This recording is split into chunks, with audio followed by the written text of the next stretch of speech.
Tahukah kamu bahwa di Indonesia ada seorang tokoh yang memperjuangkan pendidikan di era penjajah? Bahkan perjuangannya sangat sukses di Indonesia Timur, masih bisa kita lihat hingga sekarang. Siapakah beliau? Mari kita bahas. Beliau adalah Al-Habib Idrus bin Salim Al-Jufri, sosok habaib yang sangat dikenal di wilayah Indonesia Timur. Beliau lahir di kota Taris, sebuah kota kecil di dekat kota Seun, Hadramaut pada tahun 1891 Masehi. Sejak dini, beliau dididik langsung oleh ayahandanya yaitu Al-Habib Salim bin Alwi Al-Jufri, seorang mufti dan qadhi di kota Taris. Di bawah bimbingan sang ayah, Habib Idrus tumbuh menjadi pribadi yang alim dan pakar dari berbagai cabang ilmu. Hingga di tahun 1916 Masehi, di usia 25 tahun, ayahandanya wafat dan Habib Idrus menggantikan posisi ayahanda sebagai mufti dan qadhi di kota Taris. Perjuangan Habib Idrus bin Salim Al-Jufri tak kalah masih di Hadramaut tidaklah mudah. Di saat itu Hadramaut masih berada di dalam jajahan Inggris. Maka Habib Idrus bersama Habib Abdurrahman bin Ubaidillah As-Saggaf memutuskan untuk berangkat ke Mesir guna memberitakan kekejaman Inggris. Akan tetapi langkahnya terhalang saat hendak menaiki kapal di pelabuhan Aden. Beliau berdua ditangkap dan seluruh dokumen yang dibawa dirampas. Beliau berdua pun dilarang keluar dari negara Arab manapun. Habib Abdurrahman bin Ubaidillah As-Saggaf tetap di Hadramaut hingga akhir usia beliau.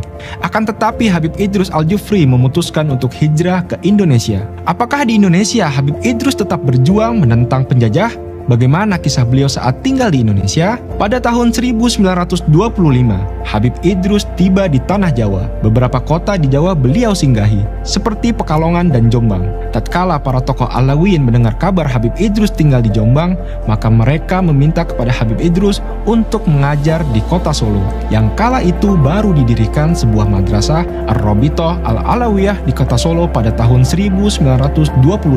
Habib Idrus dipanggil untuk memimpin dan mengabdikan diri sebagai pengajar di madrasah ini. Tak lama kemudian di tahun 1929 Habib Idrus memutuskan untuk hijrah ke Palu, Sulawesi Tengah. Kabarnya yang memberikan isyarah Habib Idrus untuk berangkat ke Palu adalah Al-Habib Alwi bin Muhammad bin Thohir Al-Haddad yang tinggal di Empang, Bogor. Di kota Palu inilah beliau mendirikan sebuah yayasan pendidikan yang bernama Al-Khairat di tahun 1930. Sejak awal berdirinya Al-Khairat, manajemen operasional dan keuangan di Al-Khairat sepenuhnya ditanggung oleh Habib Idrus. Tak hanya itu, siswa yang belajar di Al-Khairat digratiskan. Di saat itulah beliau menjalani dua profesi sekaligus, yaitu sebagai pengajar dan juga pengusaha guna menopang kebutuhan madrasah Al-Khairat di kala itu. 3 tahun berselang, pada tahun 1933 Masehi, pemerintah kolonial Belanda mengeluarkan peraturan yang mewajibkan siswa Al-Khairat membayar pajak kepada kolonial Belanda. Hal ini menyurut tekad juang siswa yang kala itu sudah berjumlah ratusan dengan berdemonstrasi di kantor pajak milik pemerintah kolonial. Dengan hal demikian, pemerintah kolonial mencabut peraturan tersebut. Tak berselang lama, pada 8 Desember 1941 pecah Perang Pasifik dan membuat Indonesia kembali terjajah dengan pendudukan tentara Jepang di tanah air. Dan di tahun 1942, Jepang menduduki kota Palu serta menutup madrasah Al-Khairat. Mensiasati hal ini, Habib Idrus dengan kesungguhan hati dan tekad kuat sebagai pendidik sejati tetap mengadakan proses belajar mengajar, akan tetapi secara rahasia. Proses belajar dilakukan di pedalaman yang berjarak 1,5 km dari madrasah Al-Khairat. Para siswa diharuskan datang satu persatu agar tidak mencolok keberadaan mereka dari penjajah Jepang. Tak hanya itu, selama larangan ini, proses belajar mengajar dilakukan pada malam hari dan ini berlangsung selama 3,5 tahun, hingga kalahnya Jepang dari sekutu.